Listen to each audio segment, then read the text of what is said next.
மகிந்தவுக்கு ஏற்பட்ட மறதி, அனுர அரசின் அமைச்சருடன் நெருக்கமாக பேசியது என்ன? மரபணுவில் சிக்கப்போகும் பௌத்த துறவியின் மோசமான செயற்பாடுகள், நீதிமன்றம் உத்தரவு. அனுர அரசின் தொடரும் அதிரடி, நாட்டை விட்டு தப்பியோட தயாராகும் அரசியல்வாதிகள், அதிகாரிகள். விடுதலை புலிகளை திருப்திப்படுத்தவே சலே கைது, கொந்தளிக்கும் சரத் வீரசேகர. சலே சித்திரவதை விவகாரம், மனித உரிமைகள் ஆணைக்குழுவின் விசாரணைகள் தீவிரம். நாட்டின் சில பகுதிகளில் மழையுடனான வானிலை, வளிமண்டலவியல் திணைக்களம். சொத்து விவரங்களை சமர்ப்பிப்பதற்கான காலக்கெடு, வெளியான முக்கிய அறிவிப்பு. ஜூன் 20 முதல் நெடுஞ்சாலைகளில் ஆசனப்பட்டி கட்டாயம். நடராஜர் சிலை சர்ச்சை, கடத்தொழில் அமைச்சர் சந்திரசேகர் பதவி விலக வேண்டும். தொடர்பான விரிவான செய்திகள். சமகால அரசாங்கத்தின் பிரதி அமைச்சருடன் மேற்கொண்ட உரையாடலில் பேசப்பட்ட விடயங்களை மறைந்துள்ளதாக முன்னாள் ஜனாதிபதி மஹிந்த ராஜபக்ச தெரிவித்துள்ளார். ஜனாதிபதி சட்டத்தரணி உப்பல் குமார பெருமவின் மகனின் இறுதிக்கிரியைகளின் போது மஹிந்த உள்ளிட்ட பல அரசியல் பிரமுகர்கள் பங்கேற்றனர். இதன்போது முன்னாள் ஜனாதிபதி மஹிந்த ராஜபக்சவின் அருகில் சென்ற பிரதி அமைச்சர் சுனில் வட்டகல நெருக்கமாக கலந்துரையாடினார். இது தொடர்பான காணொலி ஒன்று சமூக வலைத்தளங்களில் வெளியான நிலையில் அரசியல் மட்டத்தில் பேசுபொருளாக மாற்றமடைந்தது. இவ்வாறான நிலையில் சமூக வலைத்தளங்களில் பரவி வரும் அந்த காட்சியை தான் பார்த்ததாகவும், என்ன விடயங்களை தெரிவித்தார் என ஞாபகம் இல்லை என மஹிந்த ராஜபக்ச தெரிவித்தார். இதேவேளை இதுகுறித்து பிரதி அமைச்சர் சுனில் வட்டகலவிடம் வினவப்பட்ட போது சமூக வலைத்தளங்களில் இதனை ஒரு பெரிய விடயமாக பரப்பி வருவதாக குற்றம் சாட்டியுள்ளார்.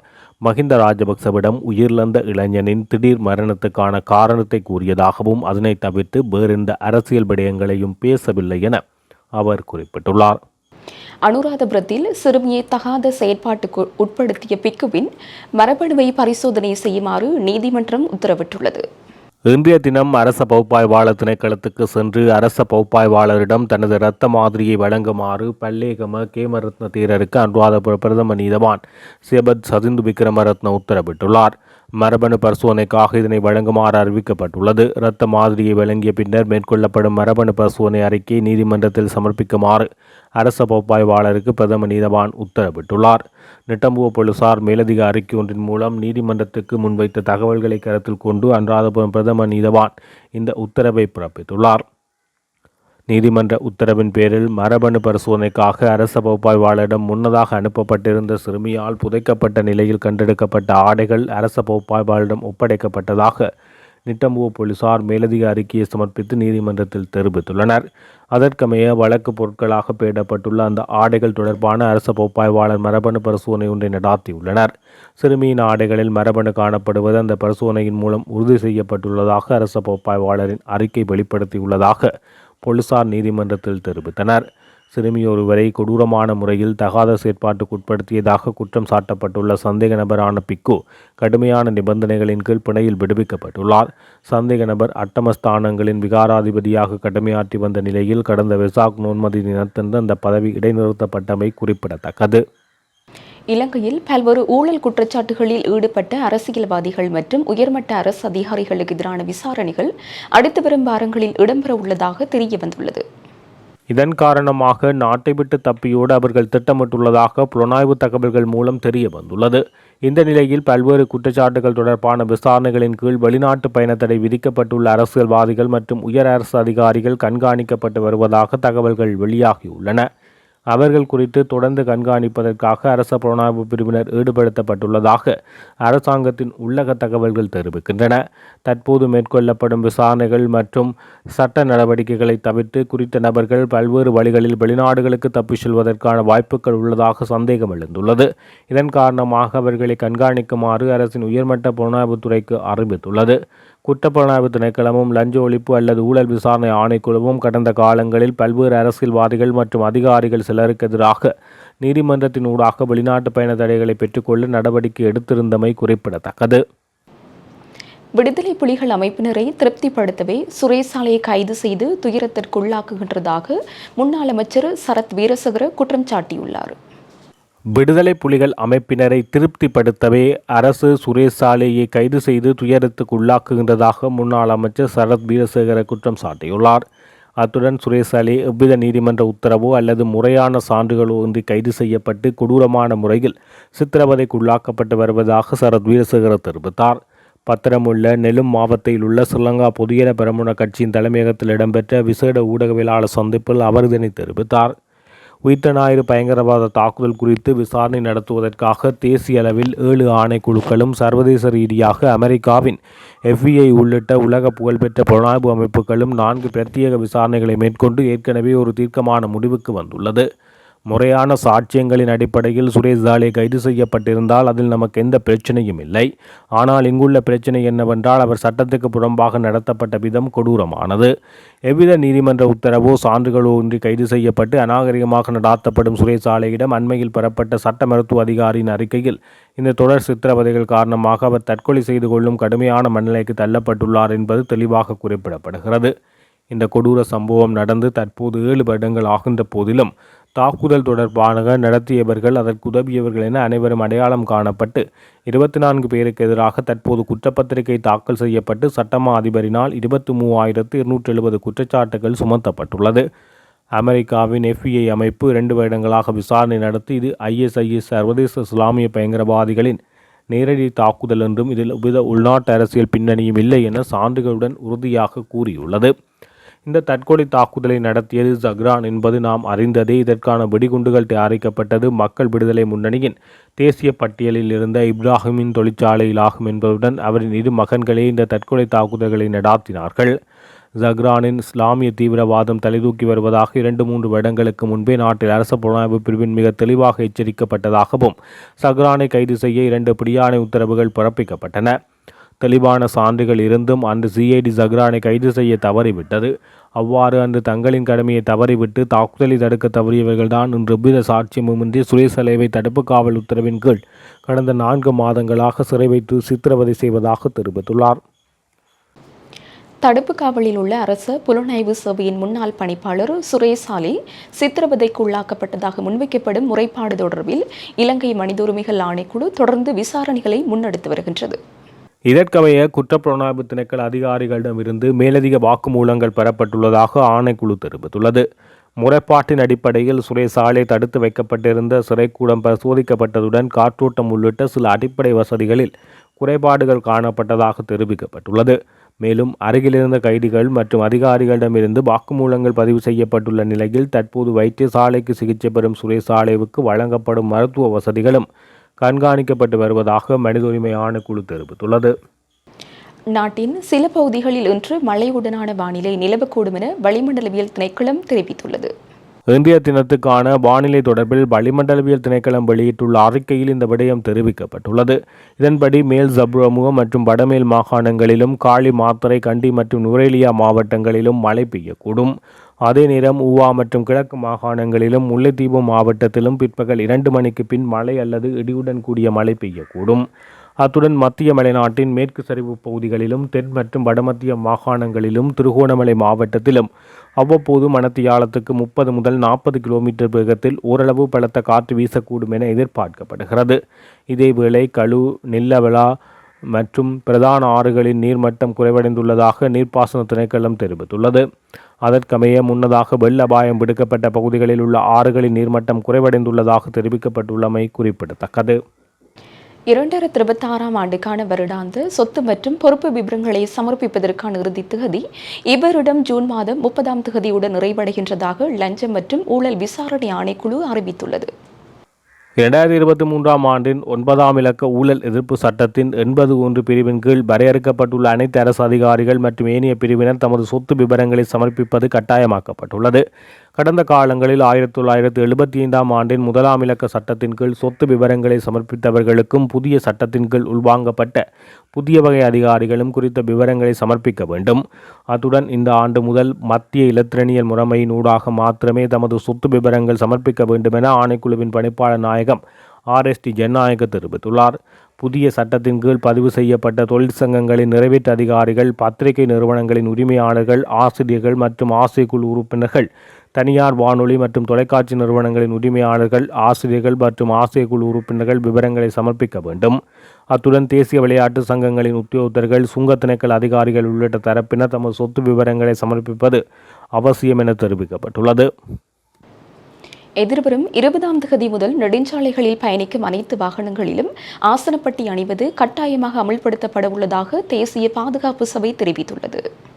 இதன்படி வாகனங்களின் முன்பக்கம் பயணிக்கும் பயணிகள் மட்டுமன்றி பின்பக்க ஆசனங்களில் அமர்ந்திருக்கும் பயணிகளும் ஆசனப்பட்டி அணிய வேண்டும் என அறிவிக்கப்பட்டுள்ளது. இந்த சட்டத்தை நடைமுறைப்படுத்துவதற்காக வழங்கப்பட்டிருந்த சலுகை காலம் எதிர்வரும் 19ஆம் தேதியுடன் நிறைவடைகிறது. எனவே ஜூன் 20ஆம் தேதி முதல் விதிமுறைகளை மீறுவோருக்கு எதிராக சட்ட நடவடிக்கை எடுக்கப்படும் என தேசிய வீதி பாதுகாப்பு சபை தெரிவித்துள்ளது. அரசாங்கத்தால் அறிமுகப்படுத்தப்பட்ட எரிபொருள் முறைமை ஜூன் மாத இறுதியில் முடிவடையும் என நிதியமைச்சர் அனில் ஜெயந்த பெர்னாண்டோ தெரிவித்துள்ளார். இந்த நிலையில் இப்போது நிலவும் சூழ்நிலைகளை பொறுத்து புதிய முடிவு எடுக்கப்படும் என அவர் குறிப்பிட்டுள்ளார். தொலைக்காட்சி நேர்காணல் ஒன்றில் வைத்து அவர் இந்த விடயத்தை தெரிவித்துள்ளார். இந்த திட்டம் 3 மாதங்களுக்கு வடிவமைக்கப்பட்டுள்ளது. இந்த காலகட்டத்தில் அதிகாரிகள் உலகளாவிய விலை உயர்வுகளையும் உள்ளூர் விலைகளின் அவற்றின் தாக்கத்தையும் பொதுமக்கள் மீதான சுமையையும் கண்காணிப்பார்கள். இந்த சலுகைகள் 3 மாதங்களின் முடிவில் முடிவுக்கு வரும். ஆனால் 3 மாதங்களுக்கு பிறகு எதிர்பாராத சூழ்நிலையை நாம் எதிர்கொண்டால் அதை சமாளித்து தேவையான நிதியை திரட்ட நாங்கள் தயாராக இருக்கிறோம். தற்போதைய சலுகை ஜூன் மாத இறுதியில் காலாவதியாகும் என்றாலும் எதிர்பாராத நிகழ்வுகளுக்கு பதிலாக அரசாங்கம் தயாராக உள்ளது. எதிர்கால நிவாரணம் குறித்த முடிவுகள் அந்தந்த நேரத்தின் சூழ்நிலைக்கேற்ப எடுக்கப்படும் என குறிப்பிட்டுள்ளார். பாராளுமன்றத்தில் பொய்யுரைக்கும் கடற்றொழில் அமைச்சர் ராமலிங்கம் சந்திரசேகர் உடனடியாக பதவி விலக வேண்டும் என சிதம்பரநாதன் மோகன் கோரியுள்ளார். யாழ்ப்பாண ஊடக அமையத்தில் நேற்றைய தினம் இடம்பெற்ற ஊடகவியலாளர் சந்திப்பின் போது அவர் இதனை தெரிவித்தார். இந்த நாட்டின் ஒரு அமைச்சரவையில் இருக்கின்ற ஒரு கௌரவ அமைச்சர் அவர்கள் பாராளுமன்றத்தை தவறாக வழிநடத்துவாரே ஆனால், சர்வதேச மத்தியில் ஒரு இனத்துக்கு மத்தியில் அவர் பொய் பேசுவாரே ஆனால் அவர் தன்னுடைய பதவியை ராஜினாமா செய்ய வேண்டும். அதுதான் ஜனநாயகத்தினுடைய உண்மையான தத்துவார்த்தம். அந்த வகையில் கௌரவ ராமலிங்கம் சந்திரசேகரன் அவர்கள் அரசியலிலே எதுவுமற்ற ஒரு மனிதனாக, ஒரு யாசகனாகவே என்னுடைய பார்வையில் தெரிகிறார். நான் கூற வேண்டிய கட்டத்தில் இருக்கின்றேன். அர்ச்சுனா ராமநாதன் அவர்களுடைய ஒரு பதிலுக்கு அவர் கூறுகிறார், இந்த விடயத்தை, இந்த நடராஜர் சிலை சம்பந்தமாக பேசியவர் பல கட்சிகளில் இருந்தவர், அவருடைய பெயர் சுப்பிரமணியம் என்று. மிகவும் வெட்கமான ஒரு விடயம். என்னிடம் யாசகம் பெற்ற ஒரு நபர்தான் இந்த ராமலிங்கம் சந்திரசேகரன் அவர்கள். நான் கௌரவமாக அவரை கூற வேண்டிய ஒரு சூழலில் அவர் அதனை இழந்து விட்டார். நான் லங்கா சமாஜவாத கட்சியே என்னுடைய பல்கலைக்கழகம். லங்கா சமாஜவாத கட்சியிலிருந்து நான் தலைவராக இருந்தவன். அந்த கட்சியில் ஒரு பகுதியில் எங்களை கட்சியிலிருந்து நீக்கிய பொழுது கலாநிதி விக்ரம்பாகு, வாசுதேவ நாணயக்கார, நான், போல் டேவிட், திலகசிறி, பல பேர், பரிஸ்டர் அண்ணாமலை எல்லாம் சேர்ந்து 77-78ஆம் ஆண்டு காலத்தில் நவசமதமாத கட்சியை ஆரம்பித்தோம். நவசமதமாத கட்சியில் எங்களுக்கு ஏற்பட்ட கட்சி பிரச்சனையின் பின்பு வாசுதேவ நாணயக்கார தலைமையில் ஜனநாயக இடதுசாரி முன்னணியை நாங்கள் ஆரம்பித்தோம். இதுவே என்னுடைய பல கட்சி வரலாறு. லங்கா சமதவாத கட்சியிலும் நான் தலைவராக இருந்த ஒருவன். நவசமதவாத கட்சியில் 78ஆம் ஆண்டு தமிழ் மக்களுக்கு சுயநிர்ணய உரிமை சம்பந்தமாக கதைத்த பொழுது முதலாவதாக தமிழ் மக்களுக்கு சுயநிர்ணய உரிமை உண்டு என்று கூறிய விக்ரம்பாகுவினுடைய கட்சியில் நான் இன விவகாரங்களுக்கான செயலாளராக இருந்தேன். அதன் பின்பு ஜனநாயக இடதுசாரி முன்னணியின் வாசுதேவ நாணயக்கார் அவருடைய அமைச்சில் தேசிய இனங்களுக்கான செயலாளராகவும், சர்வதேச இன விவகாரங்களுக்கான செயலாளராகவும், தேசிய மொழிகள் மற்றும் சமூக ஒருமைப்பாட்டு அமைச்சின் ஒருங்கிணைப்பு செயலாளராகவும் முழு இலங்கையிலும் இருந்த ஒருவன் என்ற வகையில் நான் இடதுசாரி அமைப்புகளில் என்று டி குணசேகர, வாசுதேவ நாணயக்கார, அந்த மட்டத்தில் தமிழர்கள் மத்தியில் நான் உயிரோடு இருக்கின்றேன். முழு இலங்கையிலும் கலாநிதி சிதம்பரம் மோகன் நான். ஆனால் மக்கள் விடுதலை முன்னணி என்ற அந்த அமைப்பில் ராமலிங்கம் சந்திரசேகர் என்ற ஒரு நபர், பொதுவாக நான் கூற வேண்டும், மேதின காலங்களில் போஸ்டர் ஒட்ட வந்திருப்பாரே தவிர அவர் ஒரு அரசியல் தலைவராக ஒருபோதும் அவர் இருந்தது கிடையாது. அவ்வாறு இருந்திருப்பாரே ஆனால் மக்கள் விடுதலை முன்னணியில் தமிழ் மக்களுடைய பிரச்சனையை அவர் தீர்ப்பதற்கு அவர் நியாயமான நடவடிக்கைகளை அவர் கையாண்டிருக்க வேண்டும். அதனை அவர் செய்யவில்லை. இன்று மக்கள் விடுதலை முன்னணியின் உயிரோடு இருக்கும் தலைவர்களாக ராஜா விஜயசிங்க அவர்களும் லயனல் போப்பகே அவர்களும் என்னை அறிந்தவர்கள். இவர்களெல்லாம் தலைவர்களாக இருக்கின்ற பொழுது கௌரவ அனுரகுமார திசாநாயக்க அவர்கள் இந்த நாட்டின் ஜனாதிபதியாக வந்திருக்கிறார். பிரதம மந்திரி அவர்கள் வந்திருக்கின்றார்கள். டில்வின் சில்வா அவர்கள் எல்லாம் இருக்கிறார்கள். அவர்கள் எல்லாம் சிங்களவர்களான போதிலும் என்னை அறிந்தவர்கள். ஆனால் இந்த ராமலிங்கம் சந்திரசேகரம் என்ற இந்த அமைச்சர் அவர் தான் பிறந்த உடப்புசல்லாவை என்ற தோட்டத்தில் கம்பஹா என்ற அந்த கம்பாயம் என்ற தோட்டத்து மக்கள் இன்னும் தங்களுடைய லயன் கூரைகளிலே மணலை அடுக்கி வைத்து தான் வாழ்ந்து கொண்டிருக்கிறார்கள். அந்த மக்கள் மிகவும் பாவமாக வாழ்ந்து கொண்டிருக்கிறார்கள். 200 வருடங்களுக்கு பின்பும் கூட இவருடைய ஆட்சியிலும் அந்த மக்கள் தங்களுடைய கூரையில் மண்ணை கட்டி கொண்டிருக்கிறார்கள். இதனை புரியாத ராமலிங்கம் சந்திரசேகரன் கௌரவ அமைச்சர் என்று கூறிக்கொண்டு வடமாகாணத்திலே வந்து இன்று கடற்தொழில் அமைச்சராக தன்னை வேடம் போட்டு கொண்டிருக்கிறார். வேறு வழியின்றி அவருக்கு கடலுக்கும் கிணறுக்கும் குளத்துக்கும் நீர்நிலைக்கும் வித்தியாசம் தெரியாத ஒரு மனிதன் மற்றவர்களை இன்று விமர்சனம் செய்து கொண்டிருக்கிறார். மிகவும் கவலையானது. மலையக மக்களையும் ஏமாற்றி, ஈழத்தமிழர்களையும் ஏமாற்றி, சிங்கள மக்களையும் ஏமாற்றி இன்று வயிறு வளர்க்கின்ற ஒரு யாசகனாகவே அவர் இருந்து கொண்டிருக்கிறார். ஆகவே நாங்கள் வெட்கப்பட வேண்டும். அவர் ஒரு கௌரவ அமைச்சராக இருக்க வேண்டிய ஒரு மனிதன் சராசரியாக இந்த நாட்டில் தமிழ் மக்கள், சிங்கள மக்கள், இஸ்லாமிய மக்கள், சகல மக்களும் ஒற்றுமையாக வாழக்கூடிய ஒரு சூழலை உருவாக்க வேண்டும் நம்பிக்கையின் பேரில் நான் வாழுகின்ற வட்டுக்கோட்டையில் 12,500 வாக்குகள் அனுரகுமார திசாநாயக்க அவர்களுக்கு நாங்கள் பெற்றுக் கொடுத்தோம். அனுரகுமார திசாநாயக்க இந்த நாட்டில் ஒரு வரலாற்றிலே மீண்டும் ஒரு முறை ஒரு மாற்றுத் தலைமைத்துவம் வர வேண்டும் என்று நாங்கள் தோல்வி அடைந்து விட்டோம் கௌரவ ராமலிங்கம் சந்திரசேகரன் அவர்களால். இது ராமலிங்கம் சந்திரசேகரன் அவர்களுக்கு அல்ல பாதிப்பு. எந்த மேலாதிக்க அரசாங்கங்களெல்லாம் தோற்கடிக்கப்பட வேண்டும் என்று நாங்கள் நினைத்தோமோ, எந்த முதலாளித்துவ சக்திகளெல்லாம் அழிய வேண்டும் என்று நினைத்து நாங்கள் சிகப்பு கொடி பறக்கிறது என்று நினைத்தோமோ, ஆனால் இனிவரும் யுகத்தில் கூட இந்த சிகப்பு கொடியை பறக்கவிட முடியாத ஒரு சூழலை வடமாகாணத்தில் உருவாக்கி வைத்து விட்டார் எங்களுடைய கௌரவ ராமலிங்கம் சந்திரசேகரன் அவர்கள். ஒரு காலத்தில் கந்தையா என்ற ஒரு பாராளுமன்ற உறுப்பினர் இருந்தார், வி பொன்னம்பலம் இருந்தார், கார்த்திகேஸ் மாஸ்டர் இருந்தார், காராளசிங்கம் இருந்தார், வைத்திலிங்கம் இருந்தார், ஏன் இன்றும் கூட செந்தில் இருக்கிறார். நாங்கள் எல்லோரும் இருக்கிறோம். நாங்கள் இடதுசாரிகள். அதிகாரத்தில் நாங்கள் இல்லாத போதிலும் தமிழர்களுக்கு எதிராக ஒரு துளி நலவேனும் நாங்கள் கதைக்காதவர்கள். தமிழர்களுடைய சுயநிர்மையை நாங்கள் அங்கீகரிக்கிறவர்கள். வர்க்க போராட்டத்தை அன்றும் இன்றும் என்றும் ஆதரிக்கிறவர்கள்.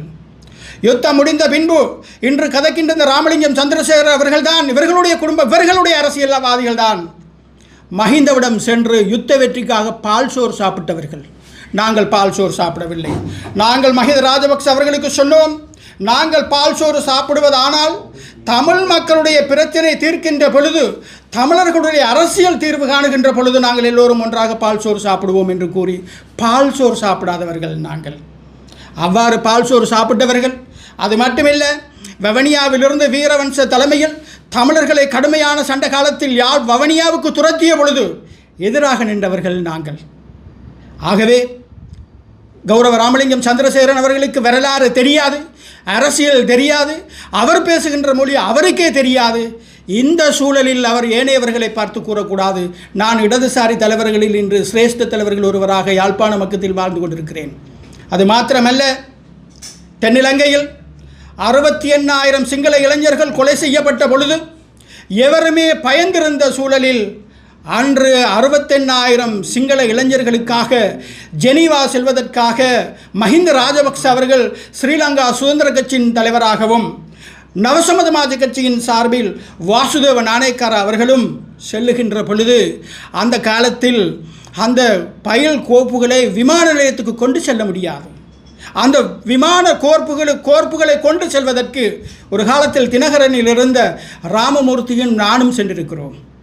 ஆகவே இவர்களை அன்று ஐக்கிய தேசிய கட்சியின் கொலைகார கும்பலிடமிருந்தும் காப்பாற்றியவர்கள் நாங்கள். ஆகவே மக்கள் விடுதலை முன்னணி 100% இடதுசாரிகளாகவோ அல்லது ராமலிங்கம் சந்திரசேகரன் அவர்கள் இடதுசாரி வழிவந்தவராகவோ இல்லை. இவர்கள் எல்லாம் உண்மையாய் உணர்ந்து கொண்டு எதிர்காலத்திலாவது அவர்கள் இடதுசாரிகளாக வளர வேண்டும். நான் கூற வேண்ட விடயத்தை நான் கூற வேண்டும். இந்த சந்தர்ப்பத்தில் 2025ஆம் ஆண்டு தை மாதம் 18ஆம் தேதி பிற்பகல் 2 மணிக்கு நாங்கள் ஒரு கலந்துரையாடலின் பேரில் நடராஜர் சிலையை லண்டனில் இருந்த ஒரு அம்மையார் ஏறக்குறைய 20 லட்சம் பெறுமதியான செலவில் எங்களுக்கு சிலையை அன்பளிப்பு செய்திருந்தார். அந்த சிலையை நல்ல நோக்கத்திற்காக நான் ஒரு தமிழ் பௌத்த அமைப்பின் தலைவர் என்ற வகையிலும் இந்து பௌத்த ஒற்றுமைக்கான தலைவர் என்ற வகையிலும் அந்த சிலையை பூசை பண்ணுவதற்காக அல்ல, பலாலி விமான நிலையத்திலும் கட்டுநாயக்க விமான நிலையத்திலும் புத்த பகவான் இருப்பது போல் எங்கள் தில்லை நடராஜனும் இருப்பதன் மூலமாக இலங்கைக்கான கலாச்சாரத்தை சர்வதேசம் புரிந்து கொள்ள வேண்டும் என்ற நோக்கத்தோடு அந்த சிலையை வைப்பதற்கு நாங்கள் எல்லா விதமான முயற்சிகளையும் செய்து அந்த சிலையை சந்தையிலிருந்து ஊர்வலமாக நாங்கள் அழைத்து சென்றோம். அந்த விழாவிற்கு கௌரவ சுனில் செனவி கலாச்சார அமைச்சர் அவர்களும் இன்று பாராளுமன்றத்தில் என்னை சுப்பிரமணியம் என்று பெயர் மாறி கூறுகின்ற ராமலிங்கம் அவர்களும் பொங்கல் பானைக்கு அரிசிட்டார்கள். அந்த மேடையிலே பேசினார்கள். அப்பொழுது நாங்கள் கலந்துரையாடி கொண்டிருந்த பொழுது இந்த சிலை சம்பந்தமாக கதைத்த பொழுது சுனில் செனவியிடம் நாங்கள் சொன்னோம், இந்த சிலையை வைப்பதன் மூலமாக 113 நாடுகளிலே வாழுகின்ற தமிழர்கள் மத்தியிலே ஒரு மாற்றம் ஏற்படும், தமிழ் சிங்கள மக்கள் மத்தியிலே ஒரு ஒற்றுமை ஏற்படும். இதனை நாங்கள் பூஜை பண்ணுவதற்காக அல்ல, ஒரு கலாச்சாரமாக நாங்கள் இதனை பேணி பாதுகாப்பதற்கு உதவ வேண்டும் என்று கேட்ட பொழுது அவருடைய முகபாவனையில் அவருடைய செயலில் அது முழுமையாக ஏற்றுக்கொண்ட நிலையில் இவர் சிங்களத்தில் சொன்னதை நான் கூறுகிறேன். අපි මේ ගැන අපිට දැන් වෙන විදියකට හිතන්නත් බෑ. අපි ආගමන වන රටක් හදන්න උත්සාහ කරපු කණ්ඩායම නිසා මේ වෙලාවේ මේක තියාගන්න දෙයක් මට එකඟ වෙන්න බෑ කියලා இவர் சொன்னார். இவ்வாறான ஒரு மதசார்பற்ற நாடை உருவாக்குகின்ற இந்த சூழலில் நாங்கள் இந்த சிவன் சிலையை வைப்பதற்கு எனக்கு அதில் உடன்பாடு இல்லை என்பது போல் கூறியவுடன் சாட்சியாக டாக்டர் சாமேந்திர விக்ரமராஜ், எங்களுடைய மீகாஜேந்திர ஸ்ரீ விமலகிமி யாழ்ப்பாண சுவாமிகள் நாகவிகாரி தலைமை பீடாதிபதி அவர்கள், கலாநிதி கந்தையா சிவராஜா, நாங்கள் எல்லோரும் அந்த கலந்துரையாடலில் இருந்தோம். இதுதான் யதார்த்தம், இதுதான் உண்மை. நடராஜர் சிலையை வைப்பதல்ல பிரச்சனை. நடராஜர் சிலையை வைப்பதற்காக உலகம் அதற்கான வேலையை தொடர்ந்து செய்யும். இந்த ராமலிங்கம் அவர்களும் செய்ய வேண்டிய சூழல் உருவாகும். ஆனால் கௌரவ அமைச்சராக இருந்து கொண்டு அவரே தன்னுடைய கையால் பொங்கல் பானைக்கு அரிசியை இட்டுக்கொண்டு பொய்யை பேசுவதன் மூலமாக வடக்கு தமிழர்கள் மத்தியில் தன்னுடைய தலையில் மண்ணையும் அள்ளி போட்டுக்கொள்கிறார். இதுதான் யதார்த்தம். ஆகவே இந்த சந்தர்ப்பத்தில் நான் கூற வேண்டும், இதன் உண்மைத்தன்மையை அவர் ஏற்றுக்கொண்டு உடனடியாக நடராஜர் சிலையை வைப்பதற்கு தானே முன்னின்று செயல்பட வேண்டும். இல்லை, அதற்கான பரிகாரத்தை அவர் சொல்ல வேண்டும். நாங்கள் மாண்புமிகு ஜனாதிபதி அவர்களுடனும் இவர் சம்பந்தமாக நாங்கள் கதைப்போம். அனுரகுமார ஜனாதிபதி அவர்கள் இவருடைய ஜனாதிபதி அல்ல, இந்த நாட்டினுடைய ஜனாதிபதி. அவரிடம் நாங்கள் கதைப்போம். தமிழ் மக்களுடைய பிரச்சனை சம்பந்தமாக அவரிடம் நாங்கள் கடிதம் மூலமாக அனுப்பியிருக்கிறோம். கடிதத்தை நாங்கள் ஜனாதிபதிக்கும் அனுப்பியிருக்கிறோம். ஆகவே இந்த சூழலில் ஒரு பொறுப்பான அமைச்சர் என்ற வகையில் ஒரு பாராளுமன்றத்தை தவறாக வழிநடத்தியதுடன் பாராளுமன்றத்தில் ஒரு பொய்யான செயலை கூறியதன் மூலமாக கௌரவமாக இவர் பாராளுமன்றத்தில் இருக்கக்கூடிய எந்த அருகதையும் தகுதியுமற்ற நிலையில் தமிழர்களுடைய மீனவர் பிரச்சனையை தீர்க்க முடியாத நிலையில், தமிழர்களுடைய காணி பிரச்சனையை தீர்க்க முடியாத நிலையில், தமிழர்களுடைய அரசியல் பிரச்சனையை தீர்க்க முடியாத நிலையில், இறுதியாக தமிழர்கள் வணங்குகின்ற கௌரவிக்கின்ற ஒரு நடராஜர் சிலையை வைக்க முடியாத நிலையில் பாராளுமன்றத்தில் இவர் உளறி கொண்டிருப்பதன் மூலமாக அரசியல் யாசகனாக இவர் இருப்பதனை விட்டுவிட்டு இவர் தன்னுடைய பதவியை ராஜினாமா செய்ய வேண்டும். இத்துடன் ஜெஃப்னகலரியின் மதிய நேர பிரதான செய்திகள் நிறைவடைகின்றன. மேலதிக செய்திகளை அறிந்து கொள்ள www.jeffnagallery.lk என்ற இணையதளத்தின் ஊடாக இணைந்து கொள்ளுங்கள்.